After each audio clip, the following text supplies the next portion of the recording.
আজকে যে চুরি করেছে আজকে আমি এই ব্যালেন্ডারের সাহায্যে তার হাত কেটে দেব। আরে যেটা আমি চুরি করিনি তাহলে তুমি আমার হাত কাটবে কেন? আমার তো মনে হচ্ছে তোমাদের তিনজনের মধ্যে যে কোনো একজন চুরি করেছো। চোর তো আমাকে এই মেশিন আপনা আপনি ধরিয়ে দেবে। যে চুরি করেছে ওর হাত এই মেশিনের ভিতরে গেলে এই মেশিন হাত কেটে দেবে। সবার আগে ইস্যু তুই হাত দে। আর এই মেশিন যদি আমার হাত কেটে দেয় তো? আমি তো চুরি করিনি, আমি চুরি করিনি। এবার তোর পালা।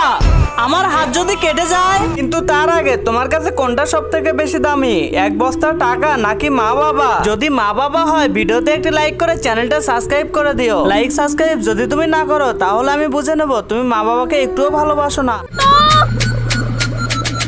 দেখলে তো তোমার মেশিন চলেনি, আমি চোর না। আরে চোর তো আমি। এবার অন্তিম তোর পালা। তোমরা তো সবাই দেখলে মেশিন চলেনি, আমি চোর না। তাহলে সুইচ কেন বন্ধ করলি? ওর থেকে একটা কাজ করে সুইচটা বন্ধ